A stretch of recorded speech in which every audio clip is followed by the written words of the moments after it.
I must have Jesus. Jesus will help me. Jesus alone. Okay. Must have Jesus. I can't sing. All of my sorrows I cannot bear. Burdens alone. I know it sounds silly. In my distress, He kindly will help me. He ever loves and cares for His own. I must help Jesus. I must help Jesus. Jesus will be burdens alone. I can't bear these burdens alone. I must help Jesus. I must help Jesus. Jesus will help me. Jesus alone. Hold on a second while I turn the piano off. This was recorded earlier. I learned it. This was one of the first songs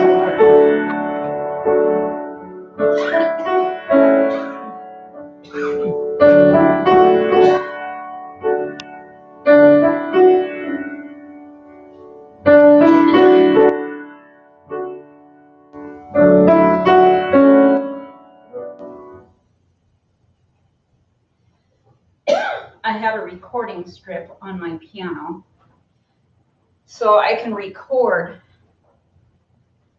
and play on top of it.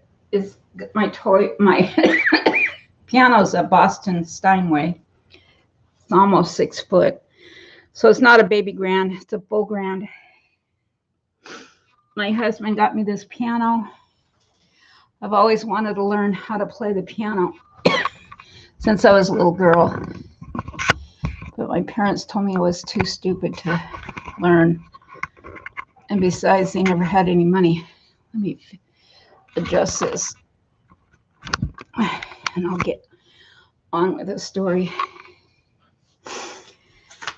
I know a lot of people are hurting.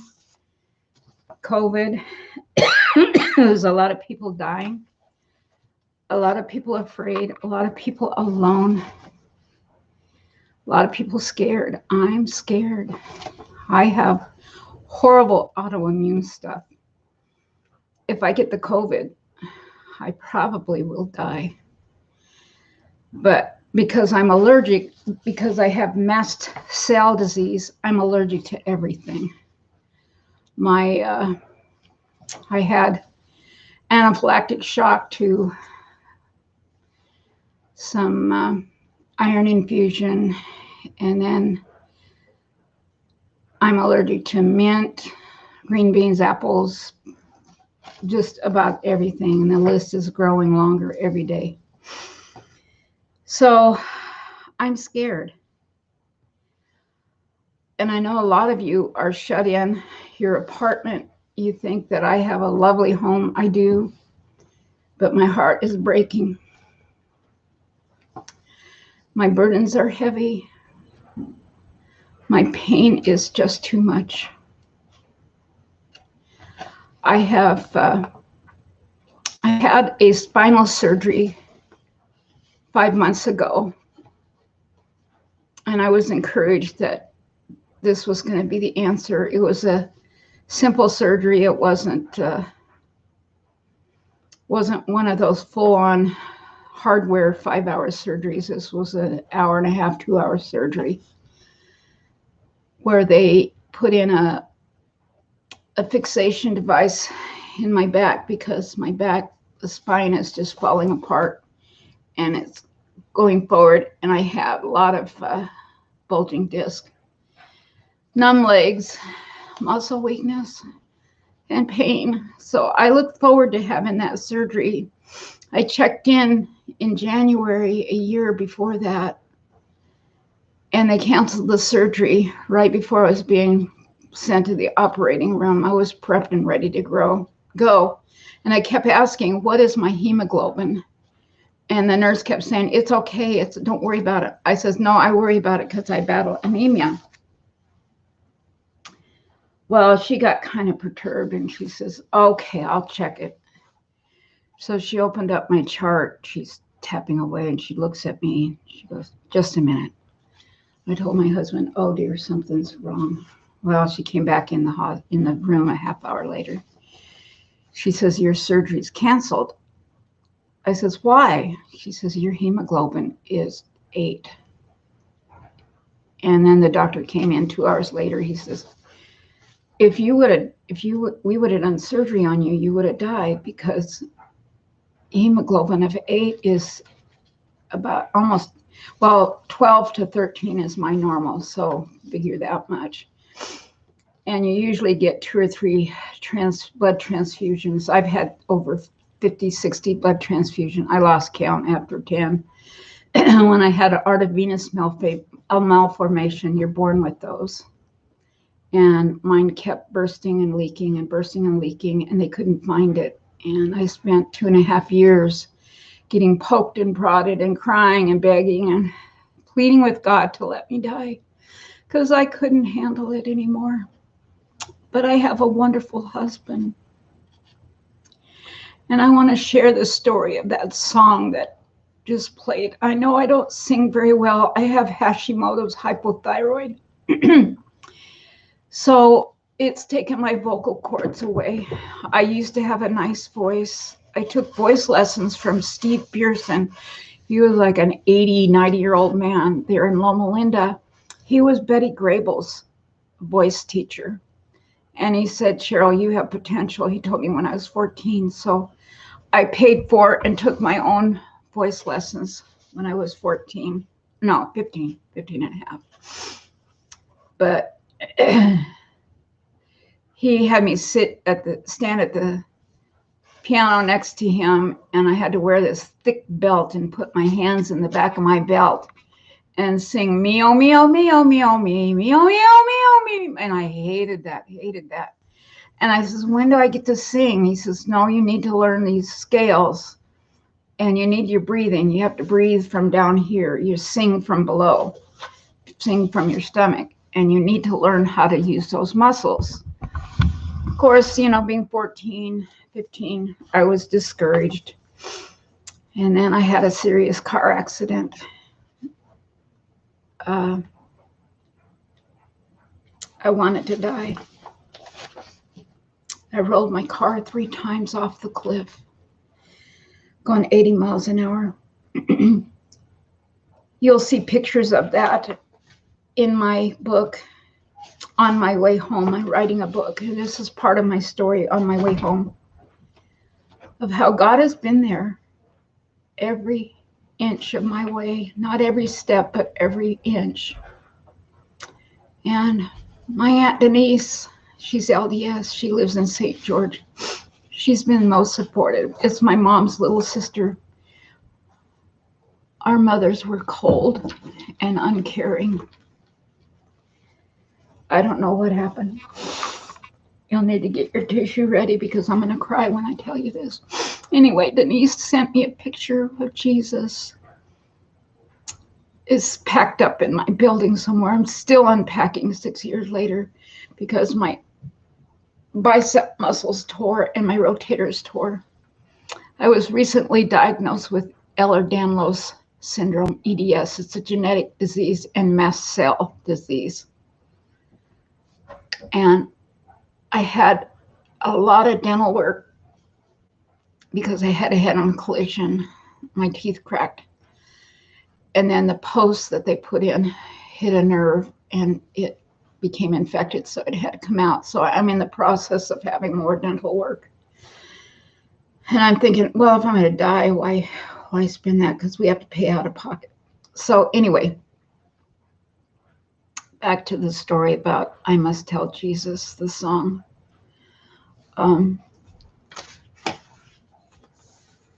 I said a few minutes ago that so many are hurting. So many are struggling with the COVID.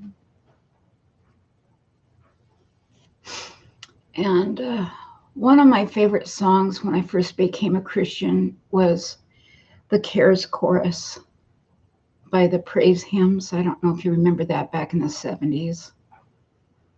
And it was casting all your cares upon him, for he careth for you. And that's from 1 Peter 5. Read that. Larry's brother's daughter, Wendy, is a nurse practitioner. She has a clinic in Cedars-Sinai. Larry's mom had scleroderma. Larry's my husband. And she suffered horribly. She was a concert pianist, and she had a scholarship for Juilliard School of Music. So I'm not saying she's good. I mean, she was a fabulous pianist. But the scleroderma destroyed her ability to play because she kept getting little calcium deposits in her fingers. So that was really sad. I don't know if that made her bitter, but my in-laws despised me because I showed up on their doorstep to talk to Larry with the baby in my arms. I just turned 18 years old. I was raped and I got pregnant. I was given the STD, the HPV virus. Caused me infertility. And I kept my baby. Hello, Tien. I decided to keep my baby. I went to Home for Unwed Mothers. My mom drove me there when I was 3 months pregnant. It was after we lost our home in the epic flood of Loma Linda on a Tuesday, February 25.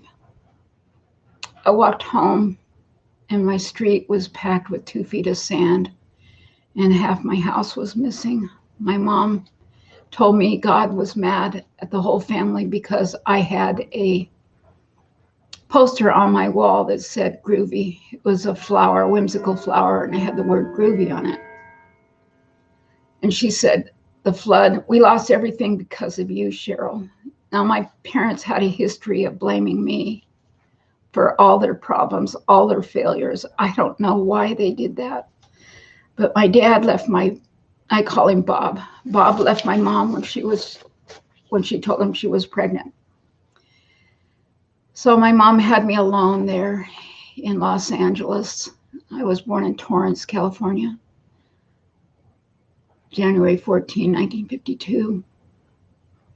And my mom left me with my grandma. And she went to go see Bob in Florida. She took me to Florida when I was close to 4 years old, took me away from my grandma. My grandma was just heartbroken because we had bonded. I'd bonded with my grandparents who are Mexican. My grandpa could hardly speak English, couldn't write a check. I don't even think he made it past 3rd grade, but he was a millionaire because he was hardworking. He owned Van Nuys Quality Dairy there in the San Fernando Valley. It was a drive-in dairy. And the 2 horses that he boarded on his dairy were Mr. Ed, those famous.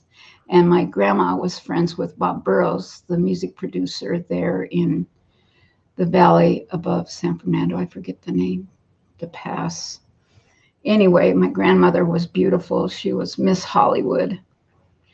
And she gave Denise away to her older daughter, her youngest daughter, Linda.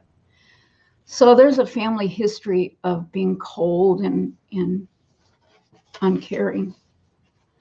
And Denise and I were kicked around as kids. Denise lived with her sister, Linda, who had 2 boys, Don and John. John was born completely blind and deaf. And all he could do is lay on the blanket and go "Ugh!" all night long. And Linda and her husband kept John at home until it became impossible. And then they had 2 more boys. So they had 4 boys. Anyway, Linda took off when her little one, baby Ray, was just a baby. So it was really sad.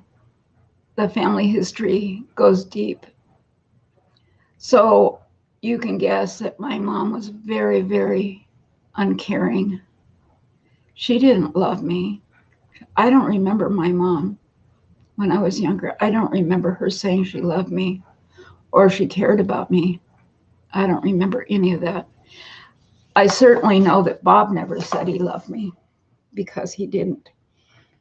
He hated me, and all he would do was hit and abuse me. And he allowed his brothers to molest me. And when I complained, it all got turned on me. So that alone was horrible. So when I was a little over 3 months pregnant, my mom wouldn't talk to me, and she drove me to Los Angeles. It was a 3-hour drive to Booth Memorial Hospital for unwed mothers. And I was supposed to give my baby away. But I had a dream, and it was God telling me. I don't like to say, put weight on dreams because, some of that's our own imagination, but this is weird. It was October, mid-October, and I had a dream that God said, Cheryl, you're going to have a boy.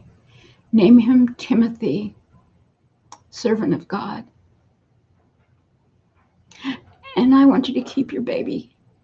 It'll be okay. It's a boy, and you'll never have another baby ever again. I woke up that morning and I called my aunt, my one of Bob's brothers, Art, and his wife, Mary, were wonderful. They really supported me. And they saw the way that Bob and Ruth, my mom, treated me, how cruel they were. I never got 1 ounce of support from my mom for my baby. When he was a year old, on his first birthday, I called my mom and I said, Mom, don't you care about Tim? He's your grandson. Yeah, but he's illegitimate. I'm ashamed of you. I'd worked at Winchell's Donuts in San Diego, Casadero, Spring Valley. And my folks let me stay a few nights at their home. And then Bob told me he didn't want me to come back, that I was too much of a bad influence on my siblings, Bobby and Shelby, who are 7 and 9 years younger than me. Is my voice, can you hear me okay? I need to get a microphone, but this will have to do for today. So you could see I didn't have any support from my parents. And I met Larry, but we were dating other people. I didn't think Larry really cared about me. Thank you, Tian. And can you all give me a thumbs up? I need some thumbs up. And get some Kleenex, because this is a heartbreaking story, but it's got a good ending. But it proves how God has been with me every step of the way, me and my husband. And he will be with you too. You have to trust in God. It's the only way you're going to make it through this COVID. I believe our economy is going to fail. People are going to go hungry. I hate to say gloom and doom, but these are signs that Jesus is coming again. We've never had trouble like this before. Yes, we've had earthquakes, the Great Lisbon Quake, which killed untold amount of people. I think it was almost a 10 on the Richter scale. And a lot of people were killed. And then there's been other earthquakes. Historically, Earth is a very volatile place to live. We have Mount Hood 33 miles from us. I think if you saw the video of my taking my drone where I went 200 feet up, and you can see Mount Hood 33 miles away. Well, it's erupted several times in the last few hundred years, and it's trembling again. just like Mount St. Helens, which is 80 miles away. We used to be able to see Mount St. Helens from the street here until she blew 1,000 feet off her top. And it killed 64 people. And it was rumbling, and the geologist said, oh, it's safe. It's, nothing's going to happen. It's okay. But it was not okay. And it exploded on, May 22, 1980. Something like that. Anyway, geologically, this just minutes ago, same way with Mount Hood. So, and if Yellowstone erupts, which I believe it will change planet Earth, because it will send us into a volcanic winter. Just a few degrees means that we can't grow anything.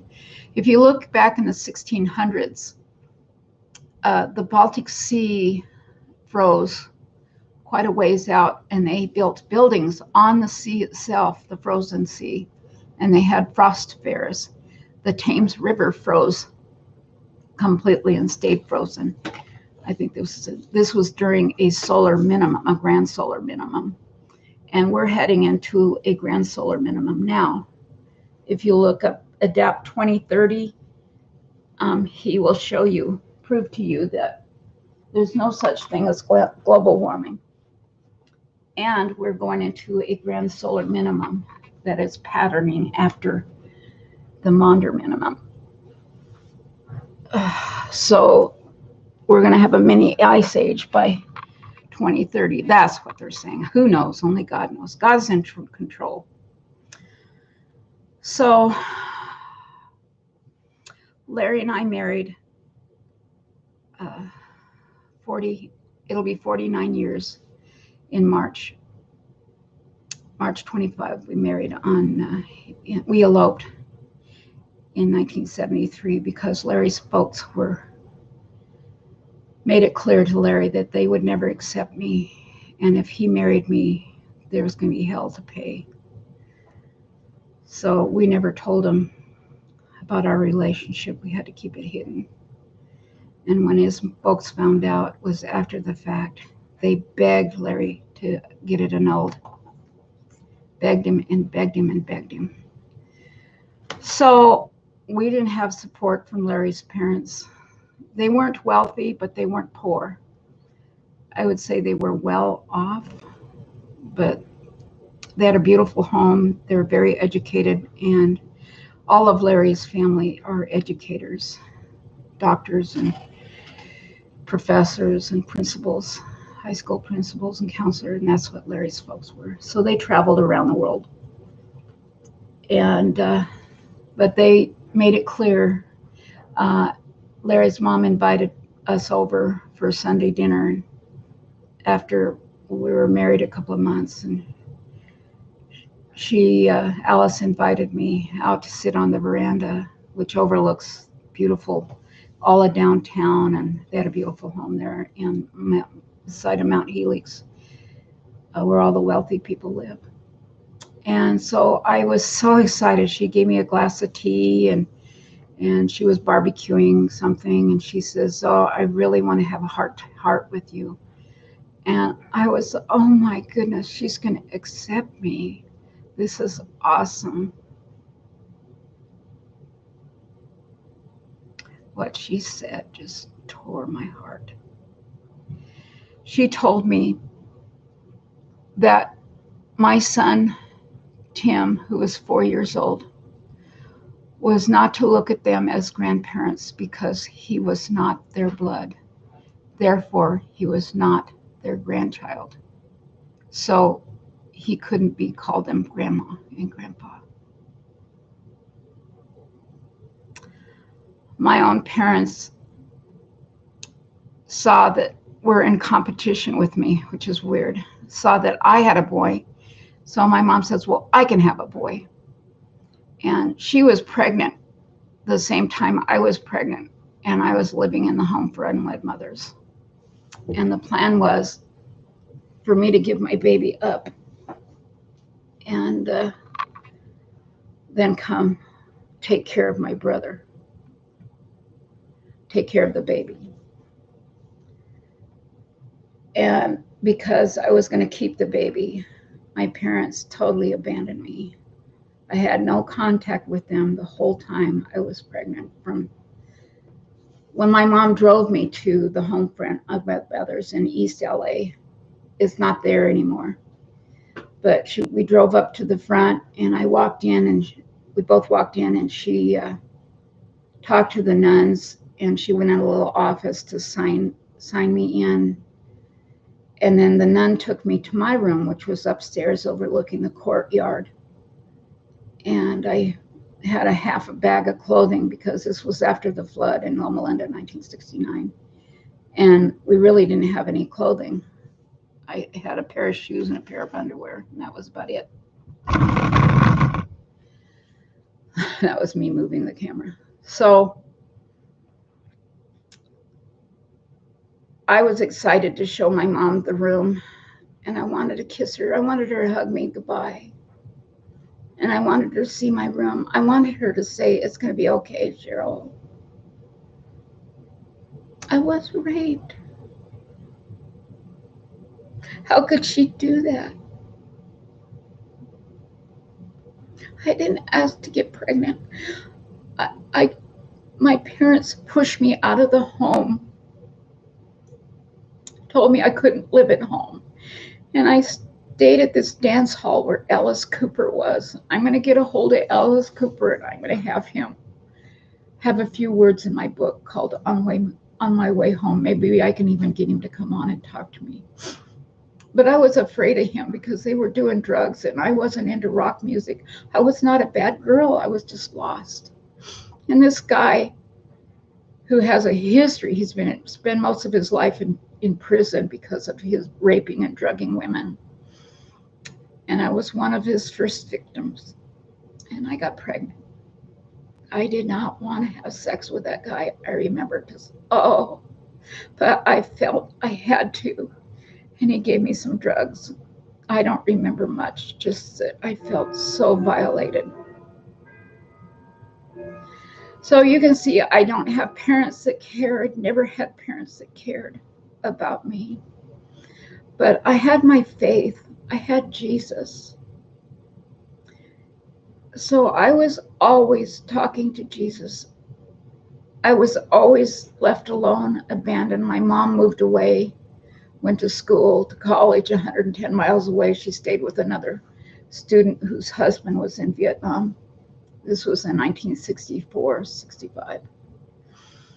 And she would come home every other weekend. And my sisters were put with this foster family from our church, the Evans.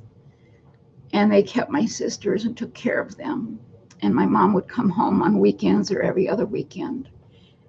But she left me alone on 10 acres. And Bob was there, but he was always gone gambling. He didn't really drink, but he gambled away every penny my mom made. My grandparents got my mom a 1963 Plymouth Fury, brand new car, so she could drive it to school. So she had the support of her parents, but they were wealthy. So, you can't call them and say, "Hey, Mom, how are you? Dad, how are you?"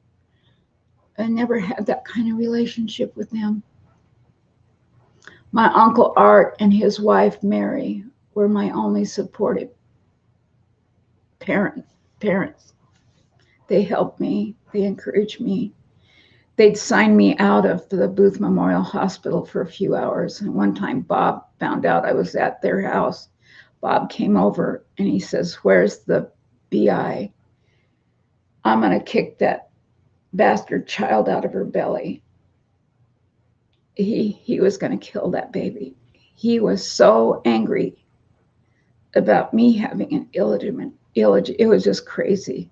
But like I said, my dad, Bob, had serious mental issues, personality disorder.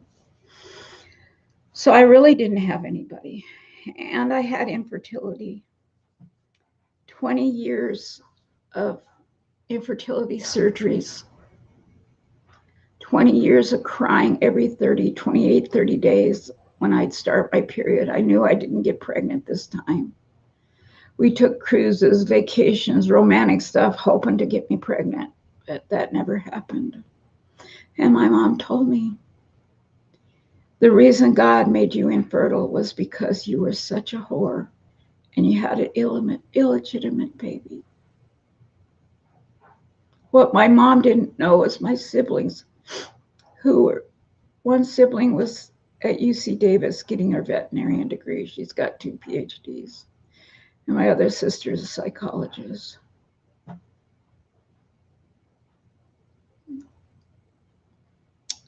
I don't want to reveal anything, but a lot of girls turn to having abortions as a way to stay in school. So why doesn't God make them infertile like me? If that's the truth, if God's punishing anyone, why punish me for being raped?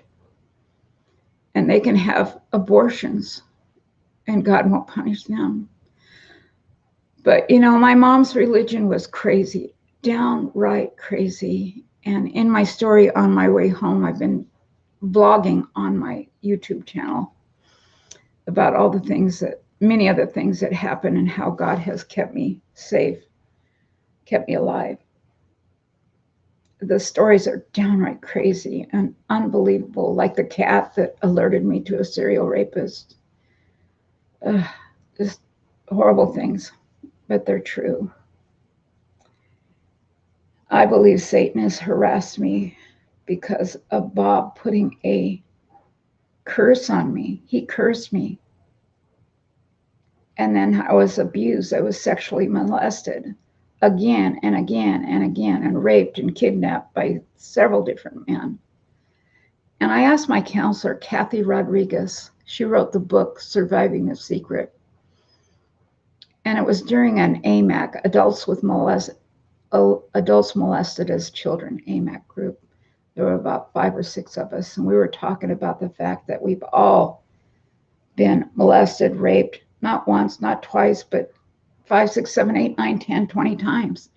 And we said, what do we do? Are we wearing a sign that says, abuse me, rape me, do this to me? And Kathy said, and I believe her, her and another psychologist had talked about this in their class, their psychology class at a Christian university. And they came up with the idea that when a child is molested or raped or whatever, or touched, that is demonic activity. The pervert clearly is demon possessed. Anybody who does that is demon possessed. So when they see a child who has been molested, when you molest a child, that puts a demonic marker on them. They're not demon possessed, but a demon can recognize the demonic activity that took place on that child. And that's what compels them to rape and molest again and again and again. And that's why you're not a victim just one time. You're a victim 5, 6, 7, 8, 9, 10 times. And even now I have to be careful. Recently I had a music teacher, my first music teacher from church. Her husband went after me sexually. And he became very, very inappropriate. And I had to stop taking lessons from her because he would not leave me alone. We had to leave the church because he refused to stop being inappropriate with me. But he has mental illness. He is deranged. And, her own daughters will tell you, and even she will say, he's deranged. And that's why he said all these, hi, Tracy. Thank you for coming. TN Volumes gal and Angela Creators with that awesome grandbaby, and Tracy Griffith. Hello. Thank you for coming. I hope you all would sub to my channel and share this story. I'll get to that in just a minute. Anyway, so you could see that I didn't have anybody that I could turn to. And After we had adopted 2 girls from the orphanage in Mexico, we closed it down. It was a huge news story. It was on, we have hundreds and hundreds of news clippings, articles, and they even did a half-hour news story with us on Channel 39 with Jodie Foster or Jodie Hammond, news anchor. Anyway, they did a half-hour story on us, and my husband wrote a book, The Orphanage, but he's not published it yet because we've had our lives threatened. The Mexican mafia we exposed a sex trafficking ring in Tecate, Mexico, in a Bertha Holt orphanage. We met with Bertha Holt, and it just broke her heart to know that the orphanage that she had set up and to care for the kids in Tecate, Mexico, had become a sex trafficking ring. It was tied to the McMartin Manhattan Beach preschool somehow. I don't know if there's allegations made that it wasn't true, but I don't know. Anyway, so back to when you were molested, you have satanic marker on you. That Satan, the predator who was demon possessed, his behavior put a marker on you. That's the only way that these psychologists can explain why we are victimized again and again and again, and we don't ask for it. But I tell you what, I've got spidey sense. I can pick them out in a crowd. And one of our pastors at Hoodview Adventist Church, close by in Boring, Hilo Ferreira, wonderful musician. His sermons were awesome. But I really didn't pick up anything.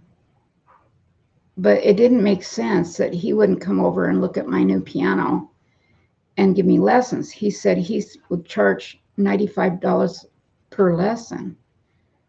And I thought, that's crazy. I still have his text.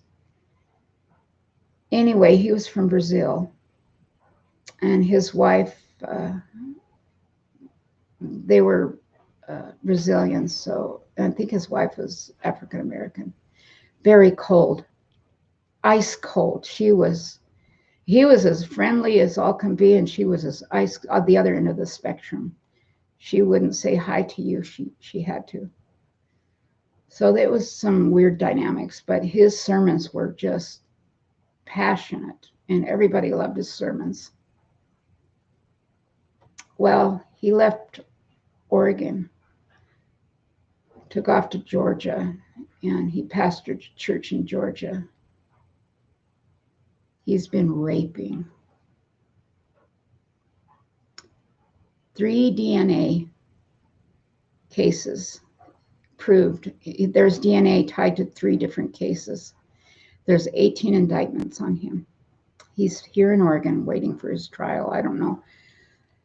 Anyway, that explains why he wouldn't come over and wouldn't have anything to do with me, because he knew that I used to be a deputy sheriff back in my younger days. He knew about the orphanage, and he knew my view on child molesters. So guess what? Another demon. How many lives did he ruin? I don't know. And one of my own children was molested by their Bible music teacher and a Pathfinder leader. Anyway, one's dead and the other's in prison.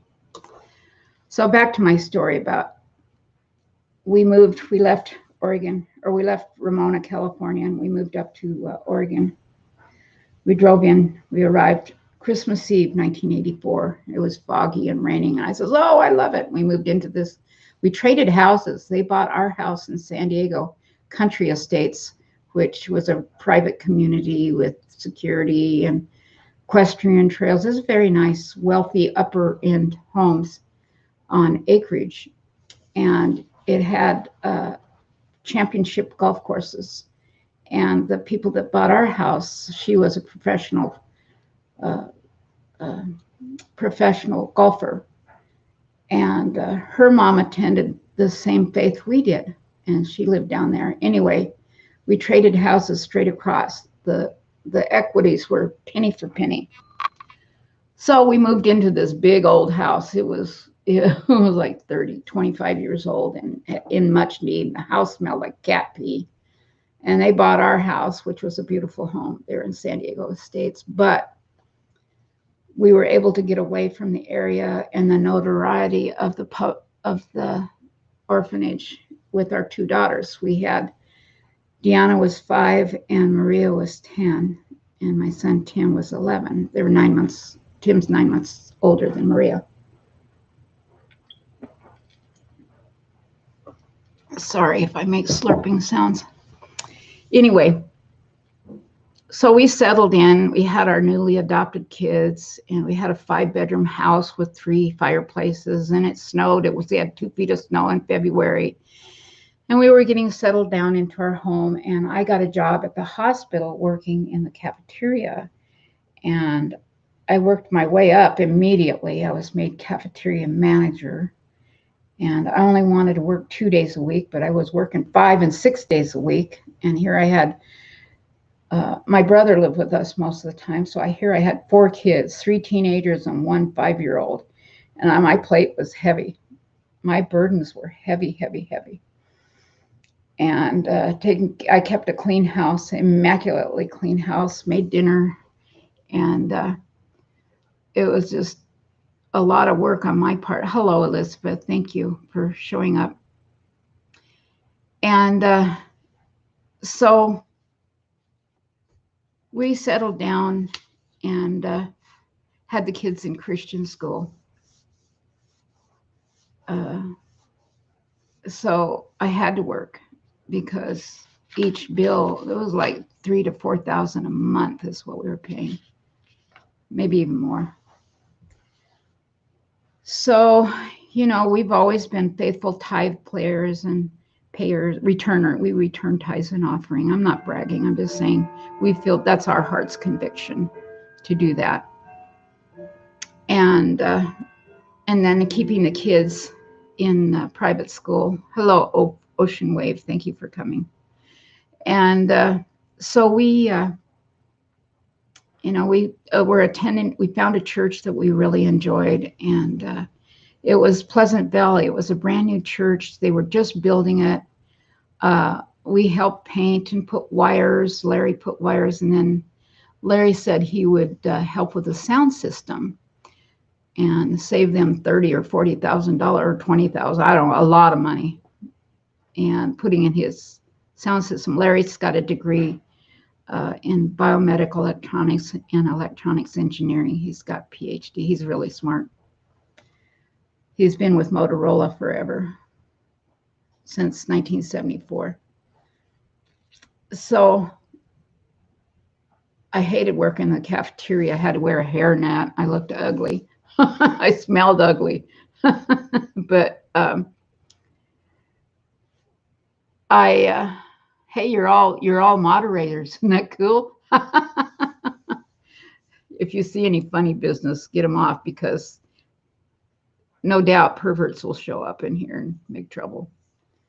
Because, like I said, I believe it's a demon possession, demon marker on me.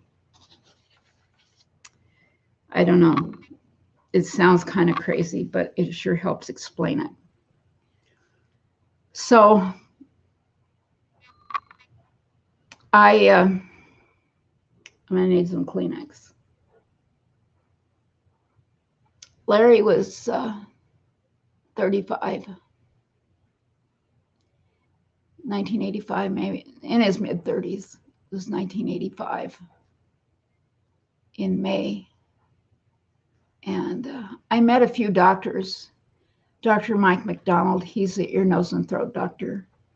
And I had some ear, nose, and throat stuff, so I got to see him and went to see him for my nose stuff, ears. And Dr. Luther Johansson, big, tall, looked like a Navy captain, full-on Navy guy that you would see on a ship, you know.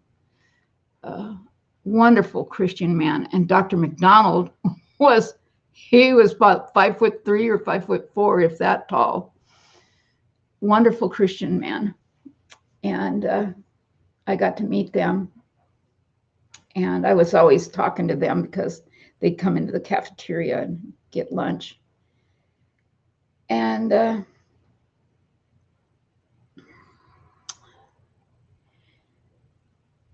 Larry got a little spot on the side of his tongue.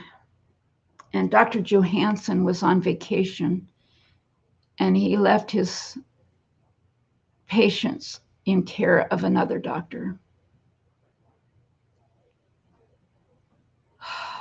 who he's since been fired. He's no longer able to practice medicine.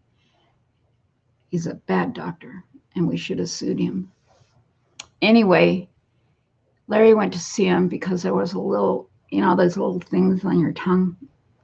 It was white, and I think it was underneath his tongue, at the base of his tongue. And he said, there's something there. And this doctor said, his name is Vincent. I'll say Dr. Vincent. Horrible guy. And Dr. Vincent told him, you just bit your tongue and don't worry about it. And my husband said, no, I didn't bite my tongue. It's coming from the inside. He says, look, I'm the doctor. You're a patient. Take the antibiotics.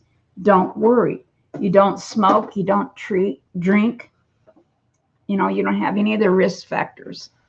And my husband said, please take it out. I'm got to go to Chicago. I'm going to be there for 2 weeks for training. And then I want to stop and see my grandma in Montana on the way back. So I'm going to be gone for 3.5 weeks. So please, can you just take it out? And Dr. Vincent said, no, absolutely not. You don't need it. You just bit yourself. Believe me, I know this. I'm a doctor. You're not a doctor.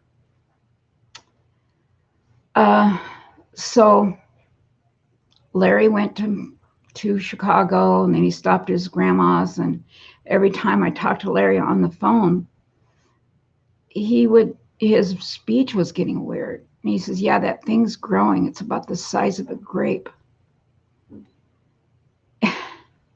So when he came home, Dr. Johansson and Dr.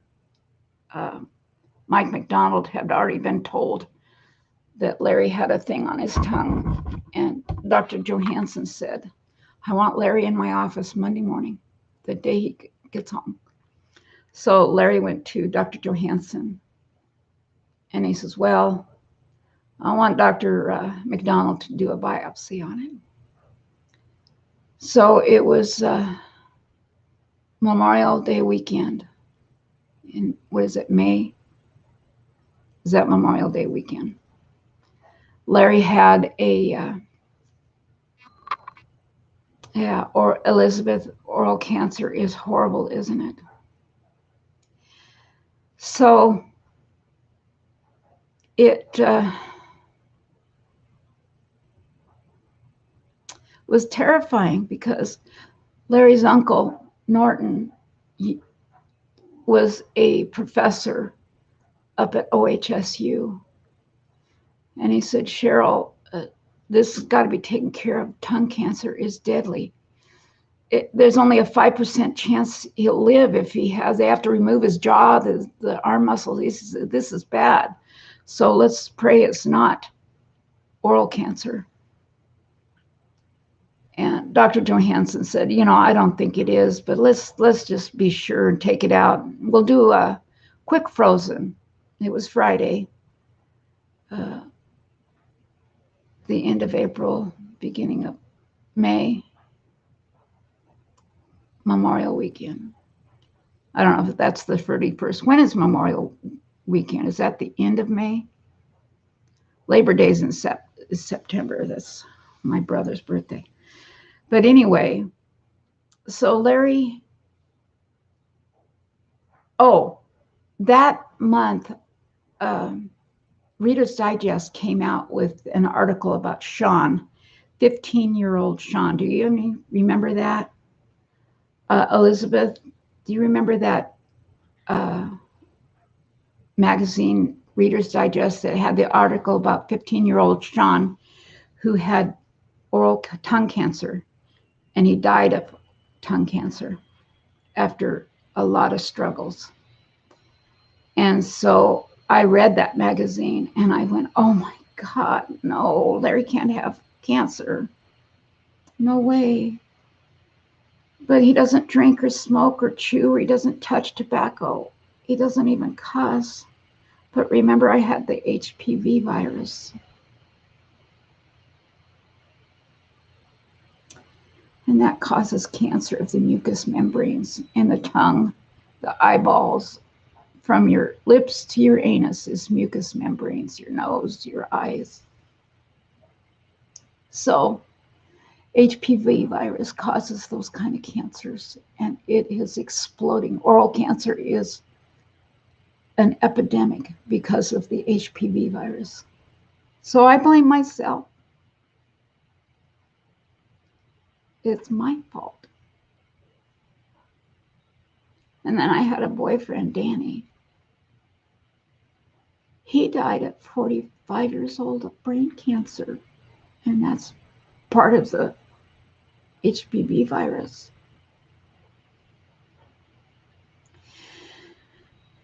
So I don't know. I don't know if this is my fault or what, but I tell you what, I was told by Larry's folks and my folks that it was my fault. Because on Memorial Weekend, Larry had a biopsy, frozen section, and they took it to the lab, and I was sitting in the day stay area where Larry had the biopsy. And this was Friday. And I knew all of the lab people, the pathologists and everything. And there was one that walked in, and I says, okay, you better make it good. Is it good? And he wouldn't look at me.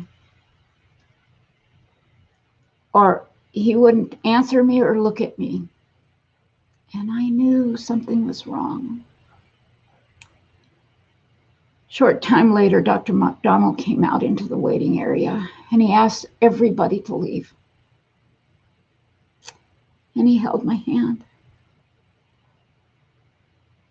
He said, Cheryl, it's squamous cell carcinoma. It's a T4. It's a huge tumor, and it's spread. Larry must have surgery immediately. First, he has to have a couple units autologous, his own blood saved up, because it takes about 5 units of blood. They remove the jaw, they remove the tongue, all the muscles under their arms. And I was terrified. The only man I ever loved or ever knew was Larry. And he was being given a death sentence. And I had no one to talk to. I ran out of the patient's waiting area, trying to hold my screams. And I ran down the hall of the hospital going, no, no, no, no, no, no. And Larry was still under anesthesia, and he wouldn't come out of anesthesia. And the doctor says, I don't know why Larry's coming out. But Dr. Johansson and Dr. McDonald, later that afternoon, Dr. Johansson took both Larry and I in his arms, and he hugged us. And he says, I am so sorry, kids. I am so sorry. He says, I am so sad that this wasn't removed earlier. 2 months had gone by, and it spread. And that meant a death sentence for Larry.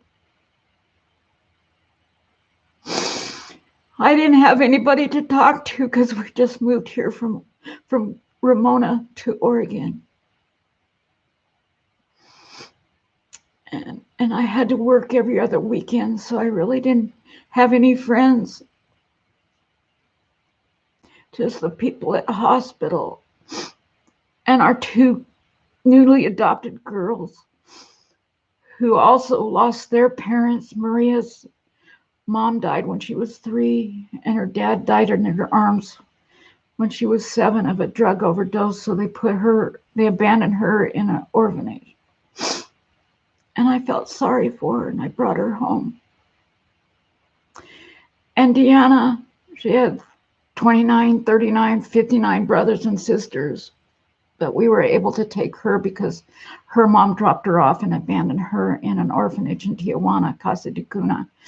And that's where we got her. So how could God let my husband die after we'd been so good? And we tried so hard, and we had closed that orphanage in Mexico down. And I didn't have anybody to talk to. No one to talk to about Larry's cancer. I couldn't call my parents, say, Mom. My parents weren't really talking to me because, remember, I was a whore who had a bastard child. And Larry's folks were angry because all the chaos caused Larry the cancer and stress, and they begged Larry to divorce me and leave me with those horrible kids. The next day, I had to go to work in the kitchen there at the hospital. And I went to the chapel where they were having church services. And there was about 5 or 6 people in there. And I sat on the right-hand side towards the back. The chaplain was really sweet. And he gave prayer. And then he asked if anybody would like a special song. And this one lady says, number 485 in the hymnal. I'd never heard it before. And it was, I Must Tell Jesus. And as I listened to that song, the words, they played all 4 stanzas of it. That clock drives me nuts. Talk about ruin the moment, huh?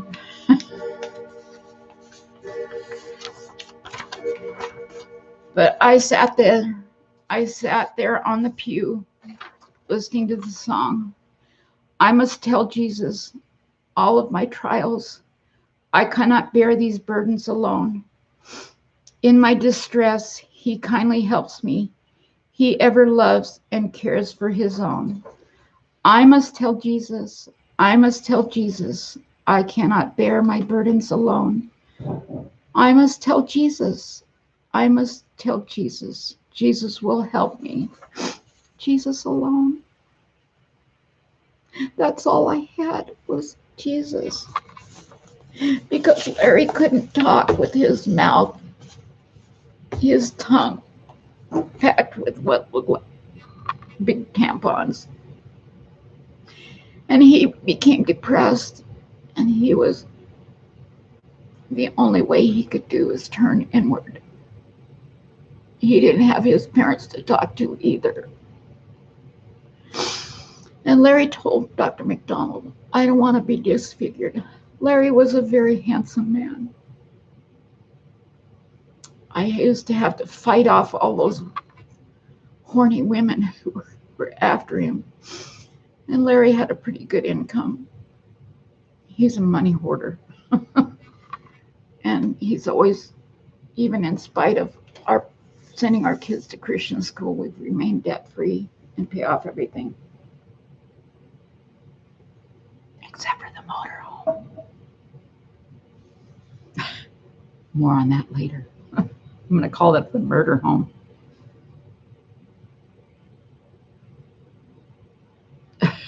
I'll okay that, Sandy Barbie. Yep. Even this woman at church was always after Larry. Oh my gosh. Larry didn't wear a wedding ring because this was before his surgery. Oh my gosh. He looked more handsome than Burt Reynolds. And I've got pictures. I've got receipts. Maybe one of these days I can learn how to put this in the computer. But anyway, Larry he couldn't wear a wedding ring because he would go into electronics stuff and do repair. And that's the worst way to die is a ring. You will get shocked. So I was okay with him not wearing a wedding ring. That didn't bother me. But a lot of women thought he was, thank you, Kathy, or Tracy Griffith. Oh, the pump organ. That geeky pump organ. I love that pump organ. Anyway, Larry had an important meeting in Chicago at Schaumburg, Motorola's bigwig place. And Barbie, are you in San Diego? San Diego, Barbie, I think you are. Did you see the husband lawyered up of missing, what's her name? May something? Yeah, plumbers too. They can't. Oh, okay. Did you see that the husband lawyered up? I think he's naughty. Those Ring doorbells he's too stupid to understand. And I don't think the body that they found in Santee last night is her. I used to be a San Diego deputy sheriff. I worked at Las Colinas is the place to be. Anyway, I wasn't a sheriff long. Flight 182 forced me to quit because I didn't want to pick up. I didn't want to help pick up bodies. There was 250 souls thrown around that day, September 1978, 79. And that's when I quit the sheriff's department. And I'm glad I did, because 2 deputies committed suicide because of their PTSD that they got from securing the scene, body recovery. But anyway, let's see, where was I going with it? So what was where am I? I'm lost. So Larry was scheduled to have surgery. And he told Dr. McDonald he didn't want to be disfigured. And please don't take my jaw, because it leaves a cavern there and you're totally disfigured. And without a tongue, I mean, he's a horrible kisser these days. But he said, Dr. McDonald says, okay, I'll bargain with you. If your tumor is less than such and such hair breadths away from your jaw, I will leave your jaw. But when I get in there, there's no guarantee, and it's a 5, 6, 8, 10-hour surgery. And yeah, who was it, Tracy? Are you the one whose father-in-law had the tongue cancer?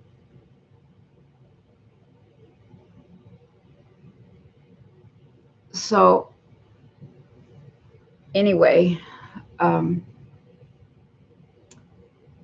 Larry went into surgery thinking that he was going to have his jaw removed and come out disfigured, but he didn't. The doctor took part of his leg and used part of his leg to form what tongue was left.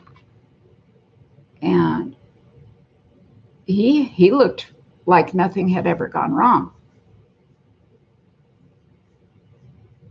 And so we were encouraged, but Dr. McDonald said, you have to go through with the radiation. So Larry began radiation soon after his surgery. And he got canker sores, and he couldn't even swallow water. And I made Larry his favorite birthday cake, July 22, 1985. And Larry had become very, very distant. He wouldn't talk to me.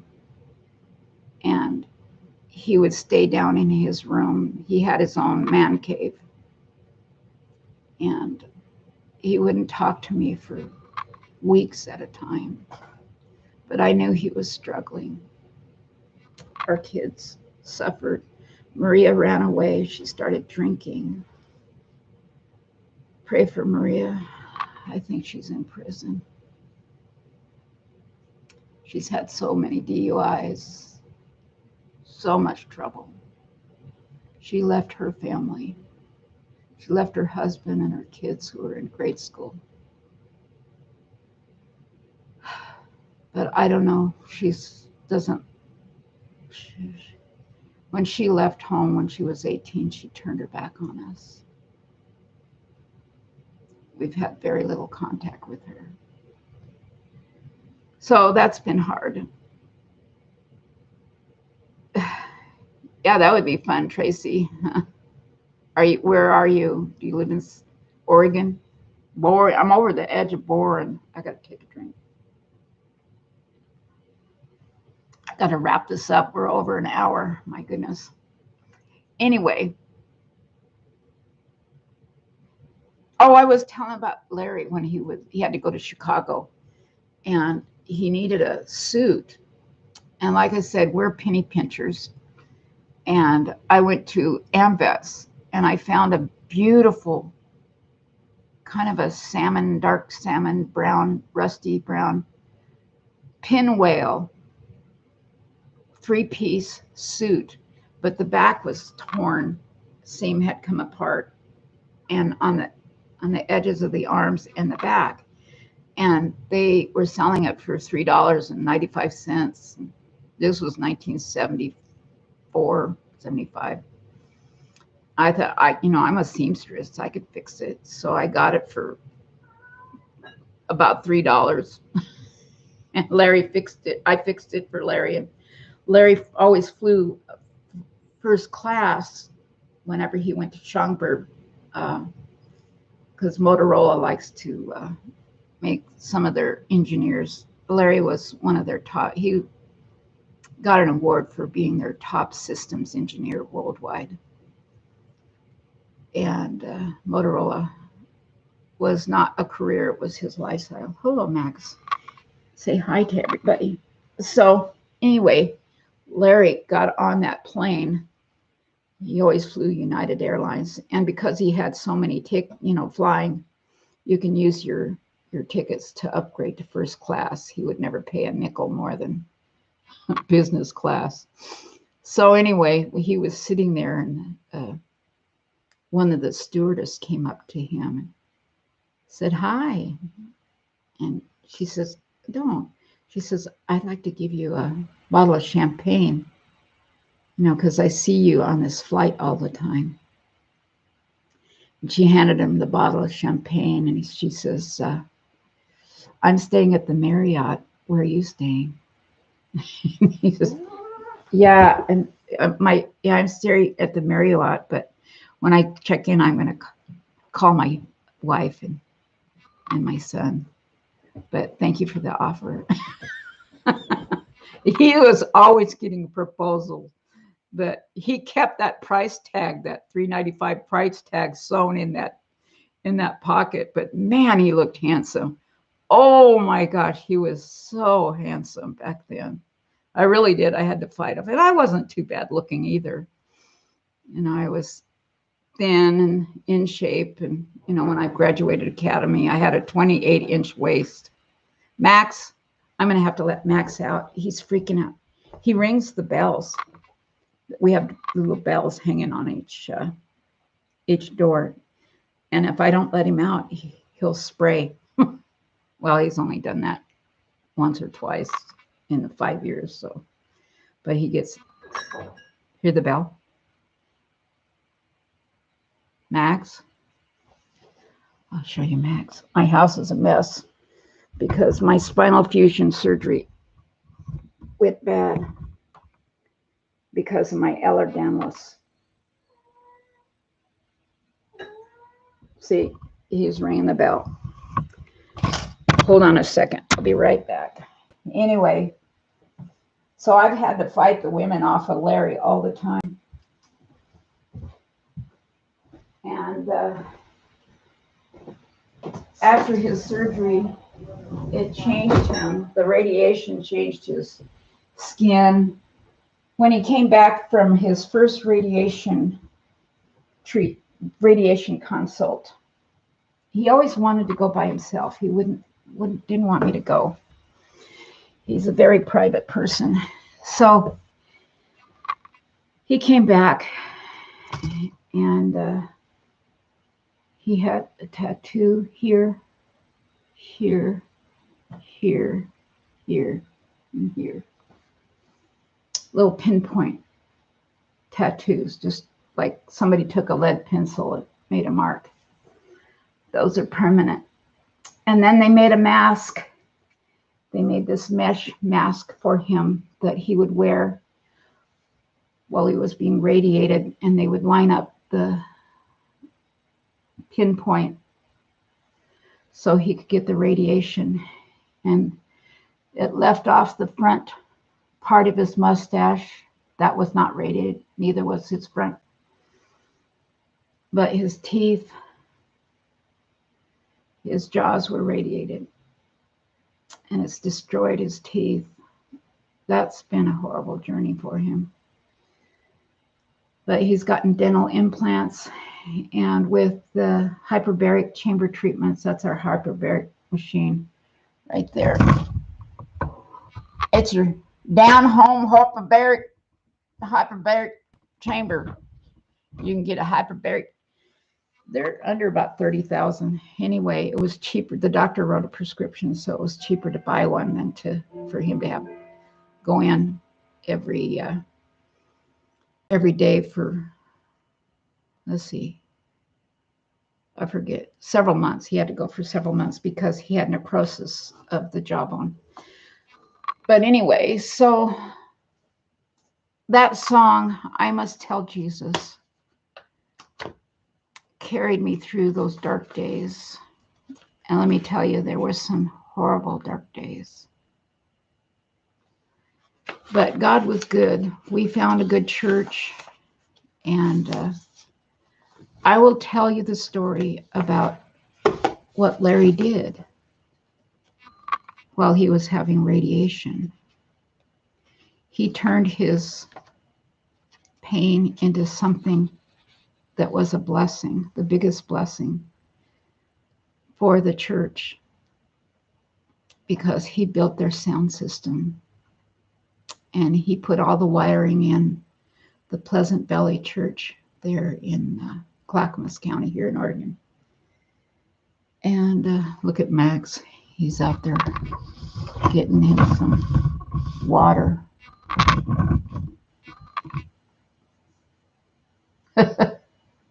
It's a cloudy day. I'm having a made-for-television series about my story on my way home, and it's being done professionally. And it's going to be for Christian broadcasting, and then I'm going to have my book out hopefully by the time these hit the airwaves. So I'll be traveling around. Anyway, Larry struggled with his tongue and having plastic surgery. His folks blame me.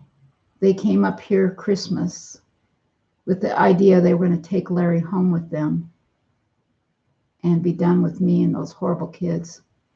Christmas Day, they did the most wicked thing possible, and it hurt Larry. It broke their relationship for good. Larry never really saw his parents as loving parents after that. I urged him to have a relationship with them, and he did. But I never got to see that. I kept out of it because I knew they didn't love me. They didn't love my kids. And they blamed me and they hated me. But when Larry was having this surgery, he was in the hospital for quite a long time. My parents never even said a get well card. This is a Christian mother, Ruth. She never sent a get well card. She never sent flowers. She never called. I would call her, and she had every excuse not to talk to me. And that's when this song became really dear to my heart, because all I could do was cry and read my Bible. We were having trouble with Maria. She was running away. It was just really bad times, and my son was struggling. He got angry for us adopting the kids, those two girls, because it destroyed his once perfect life. Look at our new deck. But I'm going to close in a minute here. That story, this song, I Must Tell Jesus, was written back in the 1800s by a pastor who was a songwriter. His last name was Hoffman, I think. And he went to go visit one. Larry, come here. Larry, come here. Come here. Come here. Can you come here for a second? My shoes. Okay, hold on. I have to take them off. No, just say hello to my live stream. That is Larry. Hi. He survived oral cancer. Not one surgeries, but how many surgeries? 6 major ones. Yeah. Yep. Anyway, after 8 years of Larry's cancer, he didn't have any more cancer. Dr. McDonald and Dr. Luther Johansson told us, Larry, you are cured. I never thought you would be cured. And I remember I went from the cafeteria, I started working in the lab. That's another story of faith and how God helped me get over my fear of needles, because he knew I was going to need to get over my fear of needles, because I had all those blood transfusions because I had arna venous malformation because of anemia. That almost killed me. So that's Larry. He's alive. So we went to Europe for 5 weeks to celebrate Larry's success of surviving cancer, and it would never come back again. And I was working in the lab, and I remember so many patient after patient with lung cancer, and they die. Any type of oral cancer. And Dr. McDonald said, yeah, Larry was his only patient that survived oral cancer. And he says, wow, I can't believe it, but you beat it. But, our trust in God carried us through. Bad stuff happens to good people. And I believe we were good people. We did the Lord's work. Larry loves the Lord with all his heart. He is the most godly man. If he sees somebody struggling that doesn't have money for rent, he'll pay their rent. We had a neighbor, she works in a Costco, and she's had breast cancer, and we're afraid she's going to get COVID. So we gave her 2 months rent and 2 months pay to stay home. That's the kind of man Larry is.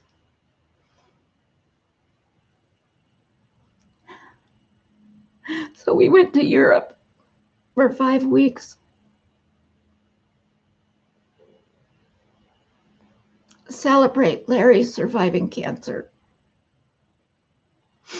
I was in college I was getting my degree in geology. I brought back 50 pounds of rocks from the Matterhorn. I had so much fun. I got a cuckoo clock, and I didn't buy a boiled wool jacket because they were $500. Anybody's got a boiled wool jacket from Switzerland, send it to me. but anyway, we came home, and it was late at night when we finally arrived at home after 5 weeks traveling through Europe. And we put the suitcases down, and Larry hugged me. And he hugged me tight.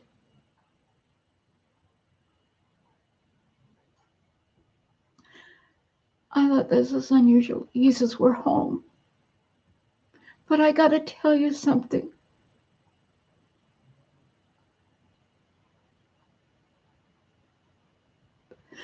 I have a sore in my mouth. And I didn't tell you. I didn't want to ruin our vacation that we planned on for so long. The next day began another nightmare. And all I could do was sing that song. I must tell Jesus. Jesus will help me. I must tell Jesus, Jesus alone.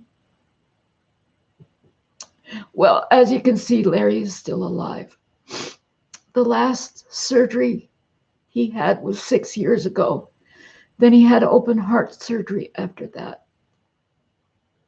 You can see he's a hardworking man, but he's been very careful with his diet. I put him on, he's on a vegan, mostly organic diet. It's hard to cook. And now I'm struggling with my failed spinal fusion surgery, and they can't do surgery again. And I can't sit at my piano and practice like I did. It hurts too much. Yeah. Anyway.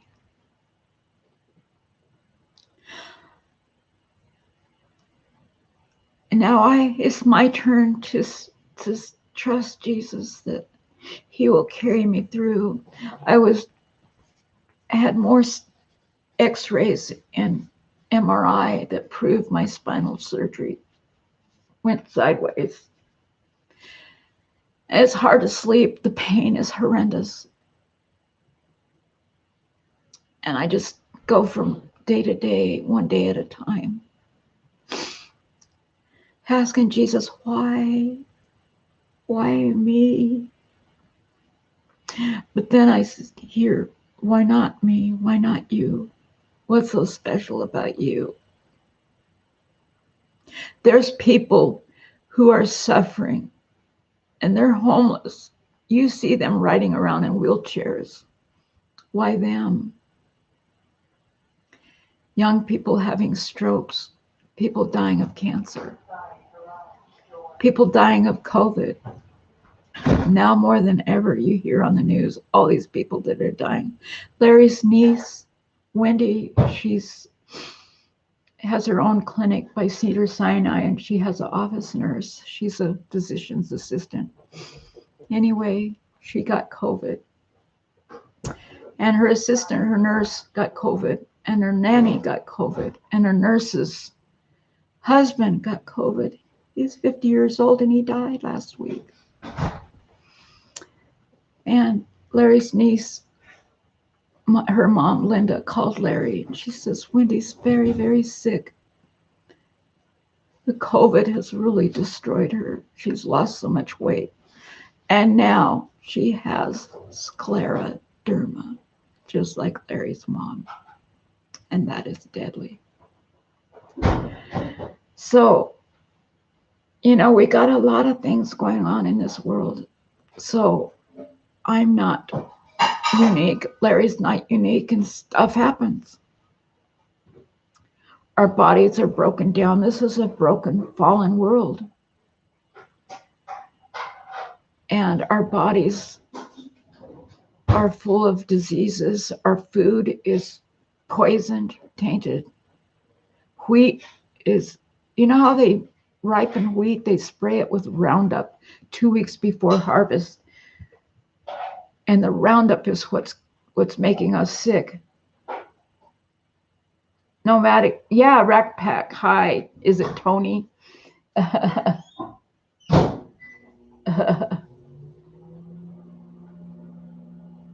a child on Kathy Lane. Yeah, let's see, Kathy Lane. Is that in boring?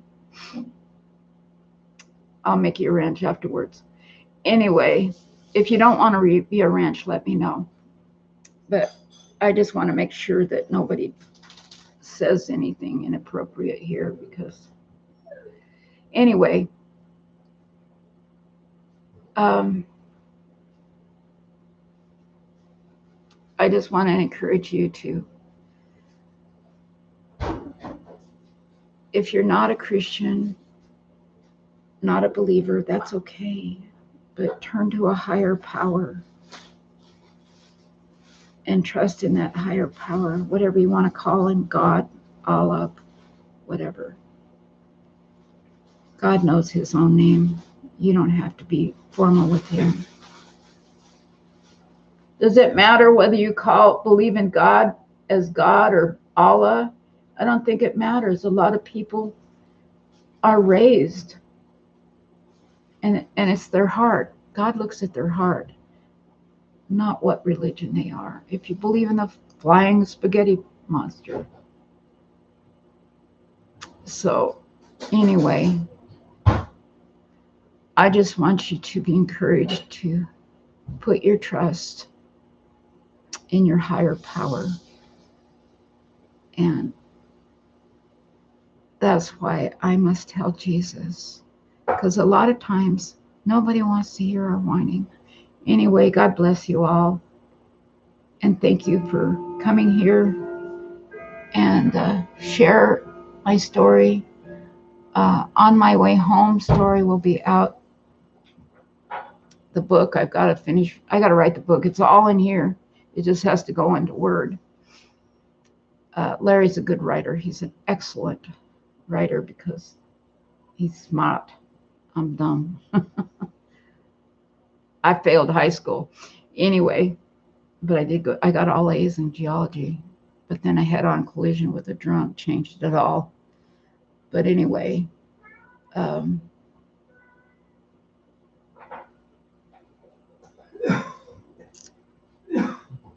call somebody, encourage them.